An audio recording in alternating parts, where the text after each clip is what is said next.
রাত পোহালে পর্তুগালে অনুষ্ঠিত হতে যাচ্ছে আওয়ামী লীগের ত্রিবার্ষিক সম্মেলন। দীর্ঘ ৯ বছর পর দেশটিতে এই আয়োজন করতে যাচ্ছে শাখা আওয়ামী লীগ। বুধবার স্থানীয় সময় বিকেলে রাজধানী লিসবনের লিটন টার্কিশ গ্রিলের হলরুমে আয়োজিত হবে সম্মেলনটি, যেখানে ঘোষণা করা হবে ১০১ সদস্য বিশিষ্ট কমিটি। সম্মেলন ঘিরে চলছে শেষ মুহূর্তের প্রস্তুতি। এরই মধ্যে তৈরি হয়েছে মঞ্চ। দফায় দফায় প্রস্তুতি সভার মধ্যে দিয়ে ব্যস্ত সময় পার করছেন নেতাকর্মীরা। গঠন করা হয়েছে সম্মেলন কেন্দ্রিক একাধিক কমিটি।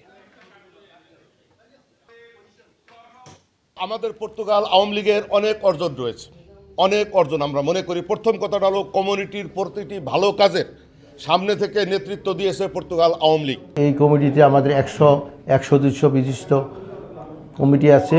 এখানে সবাই কাউন্সিলর হয়ে যাবেন এবং তাদের মতামতের ভিত্তিতেই আমরা একটা সুন্দর কমিটি উপহার দিব। সম্মেলনের প্রস্তুতি উপলক্ষে এখানকার যে পর্তুগাল আওয়ামী লীগের নেতৃবৃন্দ ছিলেন, তারা বেশ কয়েকদিন যাবৎ দিন রাত নিরলস পরিশ্রম করে সেই মঞ্চের সাজসজ্জা এবং সম্মেলনকে সফল করার জন্য তারা সম্পূর্ণভাবে অত্যন্ত নিরলস পরিশ্রম করে তারা প্রস্তুত রয়েছেন। পর্তুগালের নেতৃবৃন্দরা এইখানে সামাজিকভাবে প্রতিষ্ঠিত করেছেন বাংলাদেশের মানুষের চাহিদা। আমাদের চাহিদা কি, এই চাহিদাগুলো আমরা প্রতিষ্ঠিত করতে পেরেছি, এটাই আমাদের অর্জন। দর্শক, এ বিষয়ে আমরা একটু বিস্তারিত জানবো। এই মুহূর্তে সরাসরি যাচ্ছি পর্তুগালে। আমাদের সহকর্মী জহুরুল ইসলাম মুন সেখান থেকে জানাবেন। মুন, একটু জানতে চাই যে বাংলাদেশে সাধারণত এরকম কোনো জেলা কমিটি, থানা কমিটি, মহানগর কমিটি আওয়ামী লীগের, সেগুলো নিয়ে অনেক উচ্চবাচ্চা হয়, সেগুলো নিয়ে আসলে অনেক জম্পেশ একটা আয়োজন হয়। বিদেশের মাটিতে অর্থাৎ পর্তুগালে এরকম একটা আয়োজন, সেক্ষেত্রে আসলে আলাদা তাৎপর্য কি একটু বলবেন? সেখানকার প্রস্তুতি সেগুলো একটু বলবেন। ধন্যবাদ মনির। আমরা যেহেতু জানতে পেরেছি যে এখানকার আগামী কালকে কিন্তু এখানে অনুষ্ঠিত হতে যাচ্ছে ত্রিবার্ষিক সম্মেলন, অর্থাৎ যে সম্মেলনটি অনেক দিনের কাঙ্ক্ষিত সম্মেলন, যেটি প্রায় ৯ বছর পরে অনুষ্ঠিত হতে যাচ্ছে পর্তুগালে। দেখুন, প্রবাসে বাংলাদেশিরা থাকলেও কিন্তু তারা কিন্তু মনে প্রাণে আওয়ামী লীগ, বিএনপি বা যে দল করেন সেই দলকে নিয়ে বেঁচে থাকতে চেষ্টা করেন। তো সেই উপলক্ষেই কিন্তু এখানে প্রবাসে থাকলেও তারা যেহেতু জেনেটিক্যালি একটা দলের প্রতি ভ্রাতৃত্ববোধ আছে এবং ভালোবাসা আছে, সেখান থেকে কিন্তু সবাই দল করেন।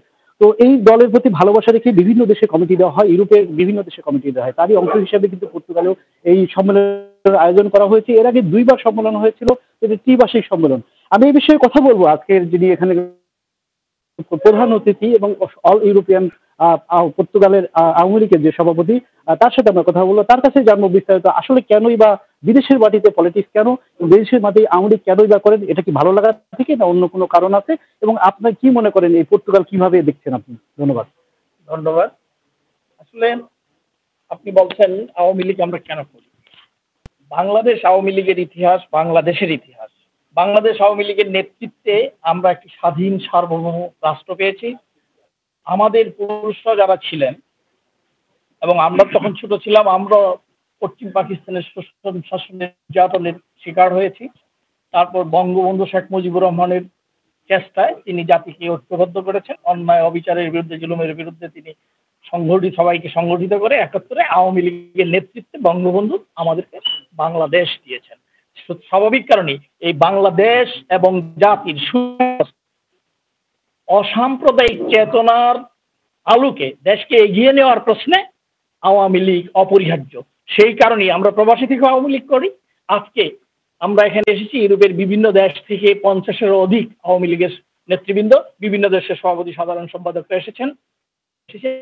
পর্তুগাল আওয়ামী লীগের ত্রিবার্ষিক সম্মেলন অনুষ্ঠিত হতে যাচ্ছে। আমাদের দৃঢ় বিশ্বাস এই সম্মেলনের মধ্য দিয়ে পর্তুগাল আওয়ামী লীগের নেতাকর্মীরা তাদের নেতৃত্ব নির্বাচন করবেন। এই নেতৃত্ব